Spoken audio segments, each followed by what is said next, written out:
안녕하세요, 여러분. 오늘 제가 겪은 일을 말씀드리면 믿기 어려우실 겁니다.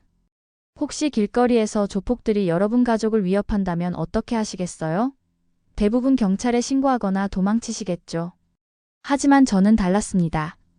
왜냐하면 저는 윤다현, 대한민국 해병대 최초의 여성 투스타 사단장이거든요. 올해 53살이고 22살 딸 지아와 단둘이 살고 있어요. 남편은 5년 전에 사고로 떠나보냈거든요. 평소에는 해병대 제복을 입고 엄격한 모습으로 지내지만 그날만큼은 달랐어요. 딸과 함께 평범한 주말을 보내려고 포항 재래시장에 나갔거든요. 그런데 상상도 못한 일이 벌어졌습니다. 조폭들이 제 딸에게 시비를 걸기 시작한 거예요. 처음에는 저를 그냥 평범한 아줌마로 봤나 봅니다. 하지만 그들은 몰랐죠. 제가 누구인지, 그리고 제 딸이 차고 있는 작은 목걸이가 어떤 무서운 의미인지 말이에요.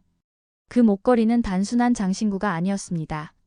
15년 전 제 목숨을 구해주신 박태영 대대장님의 군번줄이었거든요.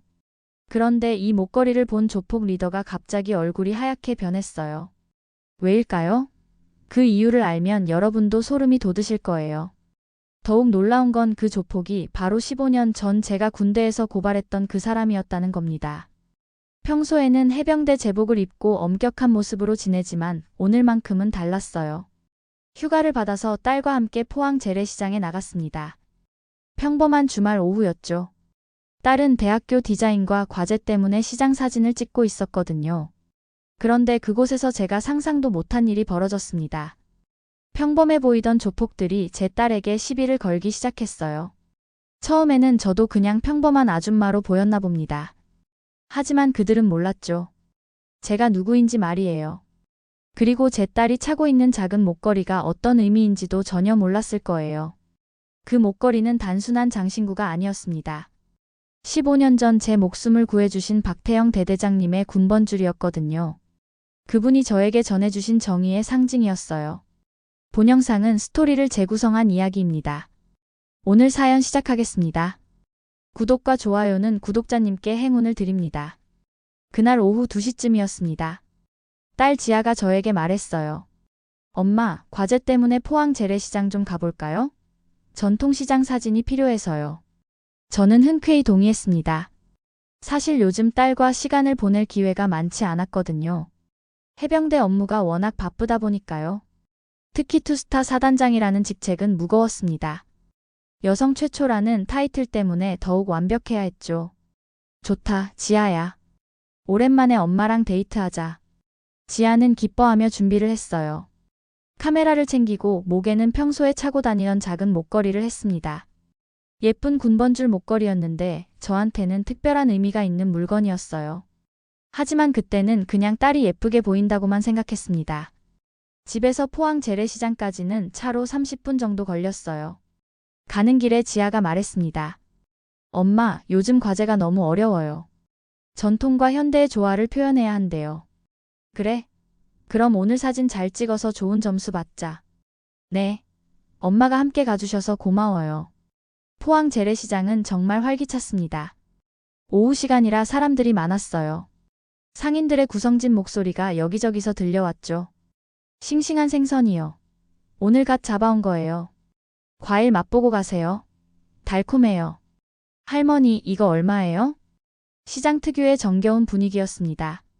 저는 이런 모습이 좋았어요. 군대에서는 느낄 수 없는 따뜻함이 있었거든요. 지아는 열심히 사진을 찍었습니다. 어떨 때는 쪼그리고 앉아서, 어떨 때는 높이 카메라를 들고 다양한 각도로 촬영했어요. 저는 그런 딸을 바라보며 미소를 지었습니다. 평범하고 행복한 순간이었거든요. 엄마, 이거 어때요? 할머니가 생선을 파시는 모습인데.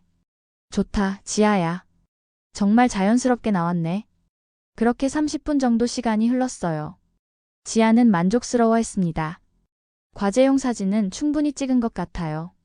이제 구경이나 할까요? 그래, 뭔가 맛있는 것도 사 먹고. 그런데 바로 그때였어요. 갑자기 분위기가 달라졌습니다. 야, 예쁜 아가씨. 사진 잘 찍네. 뒤에서 목소리가 들려왔습니다. 돌아보니 덩치 큰 남자 서너 명이 지아를 둘러싸고 있었어요. 옷차림만 봐도 심상치 않았습니다. 검은 정장에 선글라스, 그리고 목에는 굵은 목걸이를 하고 있었죠. 지아는 당황한 기색이었어요. 카메라를 가슴에 꽂안고 뒤로 물러섰습니다. 저는 그냥 과제하는 거예요. 과제? 재미없게 뭘 하고 있어. 형들이랑 놀자. 그중 한 명이 지아의 팔을 잡으려고 손을 뻗었어요. 저는 즉시 앞으로 나섰죠. 해병대에서 기른 본능이 발동했습니다. 실례합니다. 제 딸한테 뭐 하시는 거예요? 남자들이 저를 쳐다봤습니다. 그들 표정에는 비웃음이 가득했어요. 저를 그냥 평범한 아줌마로 본 모양이었습니다. 아줌마가 누구야? 여기 끼지 말고 가세요. 딸이라고요? 그럼 더 조용히 있어야지. 주변 사람들이 하나둘 쳐다보기 시작했어요. 하지만 아무도 나서지는 않았습니다. 조폭들이라는 걸 알았기 때문이었죠. 그때 그들 중 리더로 보이는 남자가 나타났습니다. 키가 크고 험악하게 생긴 놈이었어요. 다른 부하들과는 달리 여유로운 표정이었습니다. 나중에 안 사실이지만 그 사람이 바로 천태석이었어요. 뭐야, 시끄럽게. 무슨 일이야? 형님, 이 아줌마가 끼어들어서요. 천태석이 저를 위아래로 훑어봤습니다. 그리고 비웃듯이 말했어요.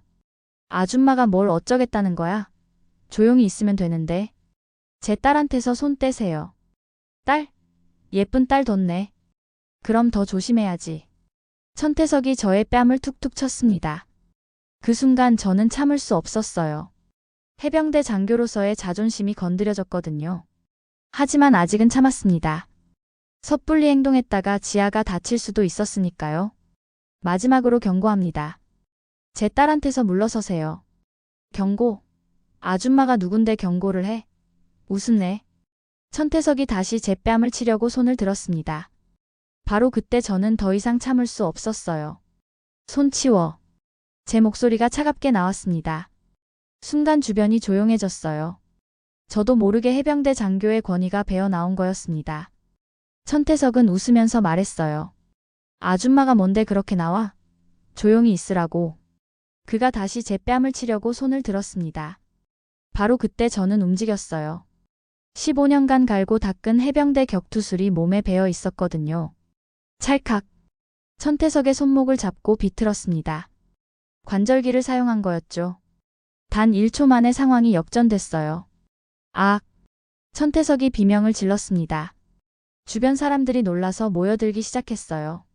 조폭 같던 남자가 한 아줌마에게 제압당하는 모습이 충격적이었을 거예요. 뭐야 이거? 다른 조폭들이 당황했습니다. 상황을 이해하지 못하고 있었어요. 저는 천태석을 바닥에 눕히고 조용히 말했습니다. 저는 대한민국 해병대 투스타 4단장 윤다현입니다. 제 딸한테 함부로 하지 마세요. 순간 주변이 완전히 조용해졌습니다. 천태석의 눈이 커졌어요. 다른 부하들도 마찬가지였고요. 해병대? 투스타? 네. 그리고 지금 당신들은 군인 가족을 위협하고 있습니다. 투스타 4단장이라는 말에 사람들이 웅성거리기 시작했어요. 해병대 투스타면 정말 높은 계급이었거든요. 더군다나 여성 최초라고 하니 더욱 놀라워했습니다. 저는 천태석을 일으켜 세웠어요. 그리고 조용하지만 단호하게 말했습니다. 다시는 제 딸 앞에 나타나지 마세요. 경고는 한 번뿐입니다. 천태석은 손목을 비비며 물러섰어요. 하지만 그의 눈에는 분노가 가득했습니다. 기억해둘게, 윤다현. 뭐라고 하셨나요? 아니에요. 실수했습니다. 천태석과 그 일당들은 꼬리를 내리고 사라졌어요. 주변 사람들은 박수를 쳤습니다. 대단하세요, 사단장님. 역시 해병대. 지아는 제 팔을 꽉 잡고 있었습니다. 아직 놀란 기색이 역력했어요. 엄마, 괜찮아요? 괜찮다, 지아야. 이제 집에 가자. 하지만 저는 이상한 느낌이 들었어요. 천태석이 제 이름을 아는 것처럼 보였거든요. 기억해둘게라는 말도 단순한 위협이 아닌 것 같았고요. 집으로 가는 길에 지아가 물었습니다. 엄마, 정말 무서웠어요. 그런데 엄마가 나타나니까 금방 해결됐네요. 해병대에서 배운 거야, 지아야. 그런데 앞으로 혼자 다닐 때 조심해라. 네, 엄마. 근데 그 사람들이 다시 나타날까요? 아니야, 괜찮을 거다. 하지만 속으로는 확신이 서지 않았어요. 천태석의 표정이 계속 머릿속에 맴돌았거든요. 그날 밤 집에 돌아온 후였습니다. 지아는 하루 종일 놀란 탓에 일찍 잠들었어요. 저는 거실에서 차를 마시며 오늘 일을 정리하고 있었습니다. 사실 오늘 같은 일은 처음이 아니었어요. 해병대 장교로 살다 보면 이런 상황이 종종 생기거든요. 하지만 딸과 함께 있을 때는 처음이었습니다. 그런데 밤 10시쯤이었어요. 핸드폰이 울렸습니다. 모르는 번호였죠. 여보세요? 윤다연 맞지? 목소리가 낮고 차가웠어요. 오늘 낮에 들었던 목소리 같았는데 확실하지 않았습니다. 누구세요? 기억 안 나나? 나 천태석이야. 순간 등골이 서늘해졌어요.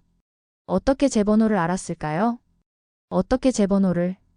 그런 건 중요하지 않아. 기억 안 나나? 15년 전 해병대에서 만났잖아. 15년 전. 갑자기 기억이 났습니다. 천태석. 제가 소위 시절 같은 부대에 있던 병장이었어요. 부조리를 일삼다가 제가 고발해서 강제 전역된 사람이었습니다. 천태석. 당신이었군요. 맞아. 15년 동안 기다렸어. 너 때문에 내 인생이 완전히 망했거든. 당신이 잘못했잖아요. 후임들을 괴롭히고 군기를 빌미로 폭력을 휘둘렀잖아요. 당시를 떠올려 보니 정말 끔찍했어요. 천태석은 고참이라는 이유로 후임들을 괴롭혔습니다. 특히 저처럼 여군에게는 더욱 심했죠. 시끄러워. 그게 뭐 어때서? 군대는 원래 그런 곳이야. 아니에요. 군대라고 해서 사람을 괴롭혀도 되는 건 아니에요. 내 때문에 나는 불명예 전역했어. 그 후로 15년 동안 밑바닥 인생을 살았다고. 목소리에 원한이 가득했어요. 15년 동안 쌓인 분노가 느껴졌습니다. 그건 당신 책임이에요. 저는 옳은 일을 했을 뿐이고요. 옳은 일? 웃기지 마. 오늘부터 복수를 시작할 거야. 그 말에 제 가슴이 철렁했습니다. 뭐라고요? 내 딸 예쁘더라. 목에 뭔가 차고 있던데. 지아 목에 있던 군번줄 목걸이를 말하는 거였어요. 순간 온몸에 소름이 돋았습니다. 딸한테 손대지 마세요. 그건 네가 어떻게 하느냐에 달려있어. 내일부터 조심해. 언제 어떻게 될지 모르거든. 당장 경찰에 신고할 거예요. 해봐. 하지만 경찰이 24시간 내 딸을 지켜줄 수 있을까? 전화가 끊어졌어요. 저는 즉시 지하 방으로 달려갔습니다. 다행히 잘 자고 있었죠. 하지만 불안했어요. 그날 밤 잠을 이룰 수 없었습니다. 천태석의 목소리가 계속 머릿속에 맴돌았거든요. 정말로 복수를 하려는 것 같았어요. 다음날 아침 지아에게 조심하라고 당부했습니다. 지아야, 당분간 혼자 다니지 마라. 친구들과 함께 다니고. 왜요, 엄마? 무슨 일 있어요? 그냥 조심하는 게 좋겠어. 하지만 대학생인 지아를 계속 감시할 수도 없는 노릇이었어요. 다음날 아침이었습니다. 지아가 학교에 간다고 했어요. 엄마, 오늘 중요한 수업 있어서 일찍 가야 해요. 과제 발표거든요. 그래, 조심해서 가거라. 그리고 혹시나 하니까 이상한 사람 보면 바로 연락해. 네, 엄마. 걱정 너무 하지 마세요. 친구들이랑 함께 갈 거예요. 지아는 평소처럼 군번줄 목걸이를 하고 나갔습니다. 저는 출근 준비를 하면서도 계속 불안했어요. 부대에서도 집중이 잘 안 됐습니다. 계속 지아 생각이 났거든요. 점심시간에 지아에게 전화를 걸었어요. 지아야, 수업 잘 듣고 있지? 네, 엄마. 과제 발표도 잘 끝났어요. 걱정 마세요. 그래, 다행이다. 오후에도 조심하고. 하지만 오후 3시쯤이었어요. 지아한테서 전화가 와야 할 시간이었는데 오지 않았어요. 항상 수업 끝나면 연락하는 아이였거든요. 처음에는 별일 아니라고 생각했습니다. 친구들과 함께 있을 수도 있었으니까요. 하지만 30분이 지나도 연락이 없었어요. 걱정이 되어서 전화를 걸었습니다. 신호는 가는데 받지 않았어요. 2번, 3번 걸어도 마찬가지였습니다. 그때 핸드폰이 울렸어요. 지아 번호였습니다. 지아야, 왜 전화를 안 받았어? 엄마가 아니야. 남자 목소리였어요. 천태석의 목소리였습니다. 제 온몸에 소름이 돋았어요. 지아는 어디 있어요? 안전한 곳에 있어. 일단은 말이야. 당장 딸을 돌려보내요. 그러고 싶으면 혼자 와. 포항 외곽 폐창고로. 주소는 문자로 보낼게. 경찰에 신고할 거예요. 해봐. 그런데 경찰이 올 때까지 내 딸이 무사할 거라고 생각해? 당신이 지아한테 손이라도 대면 그건 네가 어떻게 하느냐에 달려 있어. 30분 안에 와. 혼자서 말이야. 전화가 끊어졌어요. 곧 주소가 문자로 왔습니다. 포항 외곽에 버려진 창고였어요. 저는 잠시 고민했어요. 경찰에 신고할까? 하지만 시간이 너무 오래 걸릴 것 같았습니다. 그리고 천태석이 정말로 지아를 해칠 수도 있었어요. 부대장에게 급한 일이 생겼다고 보고하고 나왔습니다. 그리고 차를 몰고 포항으로 향했어요. 가는 길에 계속 생각했습니다. 혼자 가는 게 맞을까? 하지만 다른 선택이 없었어요. 포항으로 가는 길에 저는 한 사람을 떠올렸어요. 오상진 중령이었습니다. 제 후배였는데 지금은 예비역이지만 믿을 만한 사람이었어요. 전화를 걸었습니다. 오상진 중령님? 사단장님? 무슨 일이세요? 목소리가 이상한데요. 급한 일이 생겼어요. 도와주실 수 있나요? 물론입니다. 뭔 일인지 말씀해 주세요. 상황을 간단히 설명했습니다. 딸이 납치됐고 범인이 15년 전 제가 고발했던 전 해병이라는 것까지요. 오상진은 즉시 이해했어요. 바로 가겠습니다. 포항 외곽이면 제가 먼저 도착할 수도 있어요. 일단 주변 정찰부터 할게요. 고맙습니다. 하지만 위험할 수 있어요. 해병대끼리 서로 돕는 건 당연하죠. 더군다나 사단장님이 부탁하시는데 조심해서 와주세요. 전화를 끊고 계속 운전했어요. 가는 길에 15년 전 일이 떠올랐습니다. 당시 저는 해병대 소위로 갓 임관한 상태였어요. 열정은 넘쳤지만 경험이 부족했죠. 그때 천태석은 병장이었습니다. 고참이라는 이유로 후임들을 괴롭혔어요.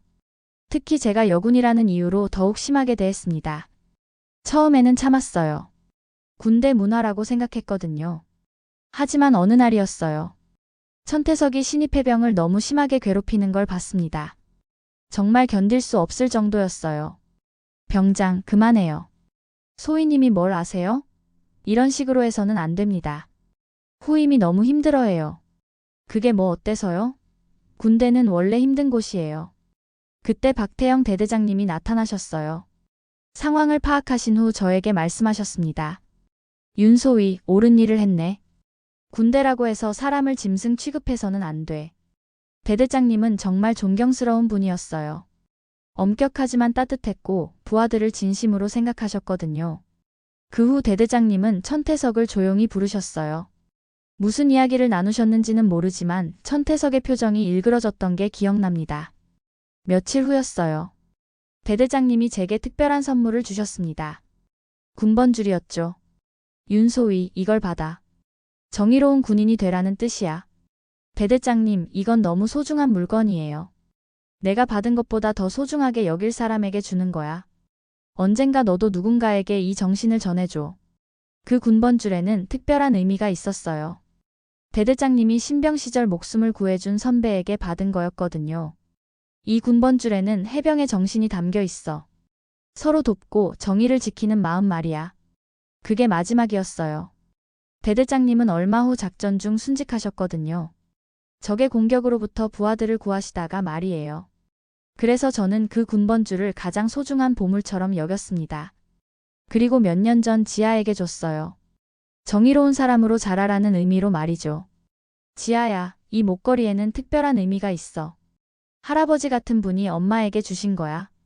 무슨 의미예요? 정의로운 사람이 되라는 뜻이야. 어려운 사람을 도와주고 옳은 일을 하는 사람으로 자라라는 거지. 지아는 고개를 끄덕이며 목걸이를 소중히 만졌어요.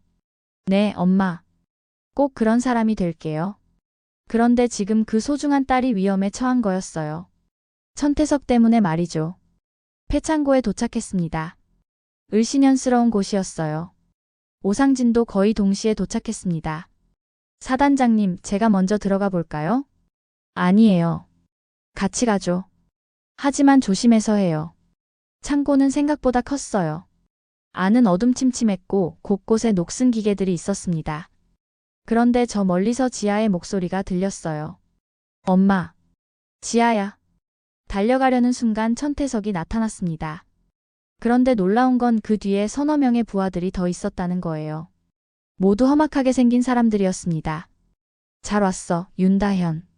천태석의 목소리에는 15년간 쌓인 원한이 가득했어요. 딸을 돌려보내요. 그 전에 할 이야기가 있어. 15년 전 일 말이야. 지아는 의자에 묶여 있었어요. 다행히 다친 곳은 없어 보였습니다. 하지만 무서워하고 있었죠. 엄마, 미안해요. 조심하지 못해서. 괜찮다, 지아야. 곧 집에 갈 거야. 천태석이 다가왔습니다. 그의 눈에는 분노와 원한이 가득했어요. 너 때문에 내가 얼마나 고생했는지 알아? 당신이 잘못했잖아요. 후임들을 괴롭히고 군기를 빌미로 폭력을 휘둘렀잖아요. 그게 뭐 어때서? 군대는 원래 그런 곳이야. 아니에요. 군대라고 해서 사람을 괴롭혀도 되는 건 아니에요. 바로 그때였어요. 지아가 묶여있는 곳에서 뭔가 떨어지는 소리가 났습니다. 군번줄 목걸이였어요. 천태석이 그걸 보더니 갑자기 얼굴이 하얗게 변했어요. 그게 뭐가 어때서요?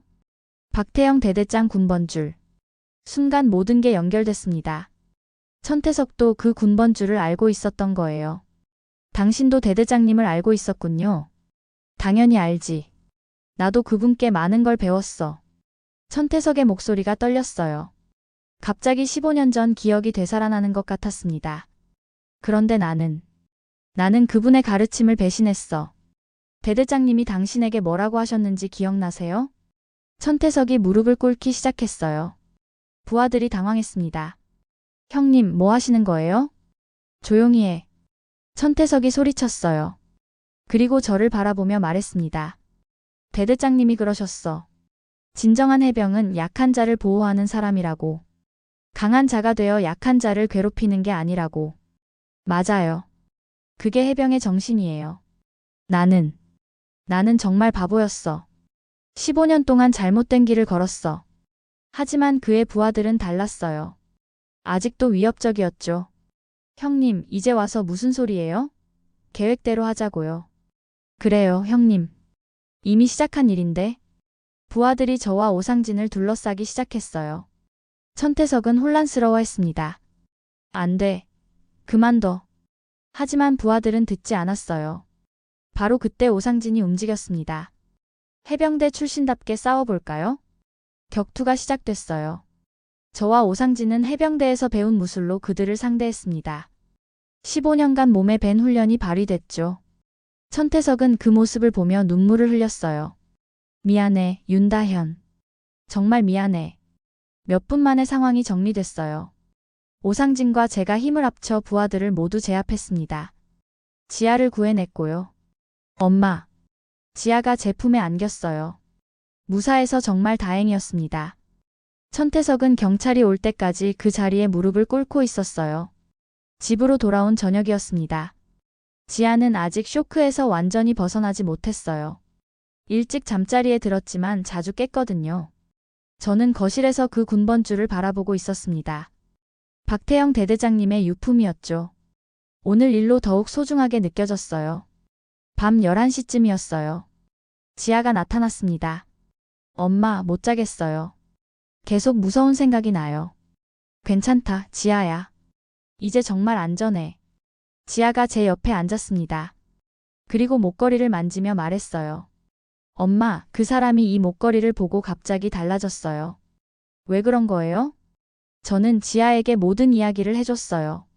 박태영 대대장님 이야기부터 천태석과의 과거, 그리고 오늘 있었던 일까지 자세히 말이죠. 와, 엄마가 그런 일을 겪으셨구나. 그래, 지아야. 인생에는 힘든 일이 많이 있어. 하지만 포기하면 안 돼. 그 천태석이라는 사람도 처음에는 나쁜 사람이 아니었을 텐데요. 맞아. 사람은 선택에 따라 달라지거든. 저는 지아의 손에 군번줄을 쥐어줬습니다. 대대장님이 저에게 하신 말씀이 있어. 정의로운 사람이 되라고 하셨거든. 무슨 뜻이에요? 어려운 사람을 도와주고 옳은 일을 하는 사람이 되라는 거야. 지아의 눈에 눈물이 고였어요. 엄마처럼요? 엄마보다 더 훌륭한 사람이 되면 돼. 네, 엄마. 꼭 그런 사람이 될게요. 그날 밤 저는 꿈을 꿨습니다. 박태영 대대장님이 나타나서 말씀하셨어요. 잘했다, 윤다현. 정의는 이어진다. 대대장님. 천태석도 이제 바른 길로 돌아올 거야. 사람은 변할 수 있거든. 꿈에서 깨어나니 새벽이었어요. 지아가 제 옆에서 자고 있었습니다. 목에는 군번줄을 하고 말이죠. 며칠 후 놀라운 소식을 들었어요. 천태석이 자수했다는 거였습니다. 그리고 교도소에서 편지를 보내왔어요. 윤다현 사단장님께. 정말 미안합니다. 15년 동안 저는 잘못된 길을 걸었어요. 박태영 대대장님의 가르침을 잊고 살았습니다. 당신 덕분에 깨달았어요. 이제부터는 새로운 사람이 되겠습니다. 출소하면 봉사활동을 하며 살겠어요. 정말 죄송했습니다. 저는 그 편지를 읽으며 미소를 지었어요. 사람은 변할 수 있다고 믿으니까요. 지아도 변했어요. 이전보다 더욱 의젓해졌거든요. 어려운 친구들을 도와주고 봉사활동도 열심히 했습니다. 엄마, 저도 엄마처럼 멋진 사람이 될 수 있을까요? 당연하지, 지아야. 너는 이미 충분히 멋진 아이야. 앞으로 어떤 어려움이 와도 포기하지 않을게요. 그래, 그게 해병의 정신이야. 몇 달 후였어요. 지아가 대학에서 봉사활동 상을 받았습니다. 소외된 아이들을 위한 디자인 프로젝트였어요. 시상식에서 지아가 말했습니다. 이 상은 제가 받는 게 아니라 제게 정의로운 마음을 가르쳐 주신 엄마가 받으시는 거예요. 저는 정말 자랑스러웠어요. 제 딸이 이렇게 훌륭하게 자라줘서 말이죠. 그날 밤 집에서 지아와 이야기했습니다. 지아야, 군번줄의 의미를 이제 알겠지? 네, 엄마. 정의로운 마음을 이어받는다는 뜻이죠. 맞아. 언젠가 너도 누군가에게 이 마음을 전해줘야 해. 네, 약속할게요. 그렇게 우리의 이야기는 끝이 났습니다. 하지만 정의로운 마음은 계속 이어질 거예요. 박태영 대대장님이 저에게 주신 것처럼 저는 지아에게 줬습니다. 그리고 지아는 언젠가 또 다른 누군가에게 줄 거예요. 그게 바로 해병의 정신이거든요. 서로 돕고 정의를 지키고 약한 자를 보호하는 마음 말이에요. 천태석도 이제는 바른 길을 걷고 있어요. 출소 후 노숙자 쉼터에서 봉사활동을 하고 있다고 들었습니다. 과거의 잘못을 반성하며 새로운 삶을 살고 있는 거죠. 어느 날 그에게서 또 편지가 왔어요. 사단장님, 저는 이제 정말 행복합니다. 다른 사람을 도우며 사는 기쁨을 알았거든요. 박태영 대대장님께 부끄럽지 않은 사람이 되려고 노력하고 있어요. 정말 감사합니다. 저는 그 편지를 보며 생각했어요. 사람은 정말 변할 수 있구나. 지아는 이제 대학교 4학년이 됐어요. 졸업 후에는 사회복지사가 되겠다고 합니다. 엄마, 저는 어려운 사람들을 도와주는 일을 하고 싶어요. 좋은 생각이야, 지아야. 군번줄의 정신을 실천하는 거죠. 맞아. 그게 진짜 의미 있는 삶이야. 요즘 저는 후배 장교들에게 자주 이야기해줘요. 진정한 리더십이 뭔지 말이죠. 여러분, 계급이 높다고 해서 부하를 함부로 대해서는 안 됩니다. 진정한 강함은 약한 자를 보호하는 것이에요. 사단장님, 그런 정신은 어떻게 기를 수 있나요? 서로 돕는 마음에서 시작됩니다. 동료가 힘들 때 도와주고 후배가 어려울 때 이끌어주는 거죠. 젊은 장교들이 고개를 끄덕였어요. 그들도 언젠가 이 정신을 누군가에게 전해줄 거라고 믿어요. 여러분, 오늘 제 이야기를 들어주셔서 감사합니다. 이 이야기에서 얻을 수 있는 교훈이 있다면 이런 거예요. 어려운 일이 생겨도 포기하지 마세요. 정의는 반드시 승리합니다. 그리고 우리 주변에는 서로를 도와줄 수 있는 사람들이 많아요. 가장 중요한 건 서로 돕는 마음이에요. 내가 강할 때 약한 사람을 보호하고 내가 어려울 때는 도움을 요청하는 용기를 갖는 거죠. 지아가 차고 있는 군번줄처럼 좋은 정신은 계속 이어집니다. 여러분도 누군가에게 좋은 영향을 주는 사람이 되시길 바라요. 해병대에서 배운 가장 중요한 것은 이거였어요. 혼자서는 할 수 없는 일도 함께하면 할 수 있다는 것. 그리고 정의로운 마음은 그 어떤 것보다 강하다는 것이죠. 천태석도 결국 변했잖아요. 사람은 언제든지 새로운 선택을 할 수 있어요. 과거에 잘못했다고 해서 미래까지 포기할 필요는 없다는 거죠. 여러분의 인생에도 분명 어려운 순간들이 있을 거예요. 하지만 포기하지 마세요. 주변을 둘러보면 도와줄 사람들이 있을 거거든요. 그리고 여러분도 누군가에게 도움이 될 수 있어요. 작은 관심, 작은 배려가 누군가의 인생을 바꿀 수 있거든요. 오늘 이 이야기가 여러분에게 작은 용기가 되었으면 좋겠습니다. 정의로운 마음으로 살아가시길 바라요. 그리고 서로 도우며 따뜻한 세상을 만들어 가시길 바랍니다. 감사합니다.